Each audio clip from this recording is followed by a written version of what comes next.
महाराष्ट्राची कुलस्वामिनी आई तुळजाभवानी, महाराष्ट्राचं आराध्य दैवत छत्रपती शिवराय, हिंदू हृदय सम्राट आदरणीय बाळासाहेब ठाकरे यांना मानाचा जय महाराष्ट्र. आणि मला आनंद वाटतो की ज्या महाराष्ट्र सरकारमध्ये जे आमचे लाडके मुख्यमंत्री माननीय एकनाथजी शिंदे साहेब यांच्या आणि त्यांच्याबरोबर असणाऱ्या दोन्ही उपमुख्यमंत्र्यांच्या कारभारावरती विश्वास ठेवून गफूरदादांनी आज आमच्याशी हातात हात घालून पुढे चालण्याचा जो एक विचार आज तुमच्या सगळ्या मुस्लिम समाजाला बदलून दाखवला, त्या कार्यक्रमाला उपस्थित असणारे आमचे शिवसेनेचे जिल्हा प्रमुख अमोल बापू शिंदे तुमचे सर्वांचे मित्र आहेतच, त्याचबरोबर गफूरदादा आणि त्यांचे सर्व सहकारी समर्थ मोठे, त्याचबरोबर आज जे नवीन शिवसेनेमध्ये प्रवेश केलेले निंबाळकर आणि त्यांचे सर्व सहकारी आणि आपण समोर बसलेल्या माझ्या बंधू आणि भगिनी, या मंचावरती बऱ्याच जणांनी आपापले विचार बोलून दाखवले, काही शेरो शायरी झाली आणि त्यांनी आम्हाला एक प्रश्न विचारला की आता गफूरदादांनी शेवटी विचारलं की तुम्ही मला ही शब्द देत असाल तर मी माझा पक्ष वाढवण्यासाठी प्रयत्न करेल, मी माझ्या समाजाशी एकनिष्ठ राहीन, पक्षाशी एकनिष्ठ राहीन, समाजाशी एकनिष्ठ राहीन आणि काम करेल. त्यांनी त्यांच्या समाजाबद्दलची जी खंत बोलून दाखवली आणि खरोखर ती विचार करण्यासारखी.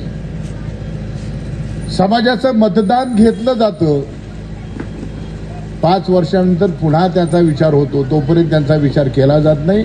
आणि ज्या मूलभूत गरजा आहेत त्यातल्या सगळ्यात महत्त्वाची गरज म्हणजे शिक्षण आणि हॉस्पिटलायझेशन, या 2 आहेत. रस्ते, पाणी, गटार लाईन ही होतच असते, ते करावंच लागतं, ते करतच असतात, त्याच्याशिवाय नगरसेवक तर चालणार कसे, या गोष्टी आहेतच.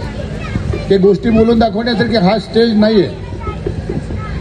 परंतु एकनाथ शिंदे साहेबांचे जे राज्यकारभार आहे त्या कारभारामध्ये तुम्हाला या 1.5-2 वर्षामध्ये जो फरक दिसला, ज्या 60-70 वर्षामध्ये राज्याने आतापर्यंत राज्यकारभार केला त्या राज्यकारभारामध्ये त्याचा तुम्हाला कुठलीही जाणीव झाली नाही, फक्त ती उणीव भासली. पण ती उणीव भरून काढणारं नेतृत्व महाराष्ट्राला लाभलेलं आहे. त्यामुळे त्यांच्यावरती विश्वास ठेवून तुम्ही 3 महिने तुमच्या समाजाशी चर्चा केली आणि तुम्हाला खात्री पटली निश्चितपणे या ठिकाणी आपल्या समाजाचं काहीतरी भलं होईल. मी आपलं अभिनंदन करेन. आणि तुम्ही माझ्याशी येऊन बोललात, भेटलात,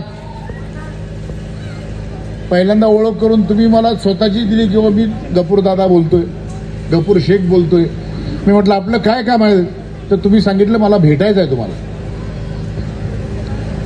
आणि जो विश्वास तुम्ही ह्या मैत्रीमध्ये, दोस्तीमध्ये एकमेकावरती, आयुष्यामध्ये 2 गोष्टी महत्वाच्या आहेत, एक विश्वास आणि दुसरा आत्मविश्वास. विश्वास हा दोस्तीमध्ये कायम राखला जातो, त्याची खात्री असते. आत्मविश्वास हा स्वतःचा वेल कॉन्फिडन्स असतो की मी हे करीन आणि समाजासाठी करीन आणि ते करून दाखवीनच. त्याच्यामध्ये फरक आहे. विश्वास आणि आत्मविश्वास या 2 गोष्टी आहेत आणि या दोन्ही गोष्टीला तुम्ही पात्र ठरवून तुम्ही माझ्याकडे आलात आणि आम्हाला तसं तुम्ही पात्र समजलं, हे मी माझं भाग्य समजतो. सोलापूरमध्ये शिवसेनेमध्ये, शिंदे गटाच्या शिवसेनेमध्ये प्रवेश करणं, मुस्लिम सगळ्या बांधवांना बरोबर घेऊन तो समाज आमच्या बरोबर आणणं फार क्वचित, आणि मी माझं भाग्य समजतो. बापू खूप नशीबवान आहेस तू, त्या सगळ्यांची मैत्री आणि दोस्ती तुझी कायमची आहे. मला आनंद वाटला की सगळ्यांनी कौतुक केलं बापूचं की या प्रत्येक गोष्टीमध्ये, प्रत्येक आमच्या ह्या गोष्टीमध्ये आमचा मित्र म्हणून बापू आमच्या बरोबर असतो. पक्ष, राजकारण ह्या गोष्टी 5 वर्षानंतर येतात जातात.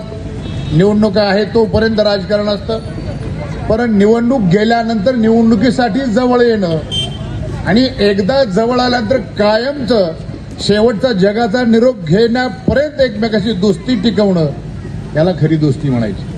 कामापुरती दोस्ती काहीही उपयोगाची नाही. परवा माझ्याकडे बरेचसे लोक आले होते, आपल्याच समाजाचे होते आणि त्यांनी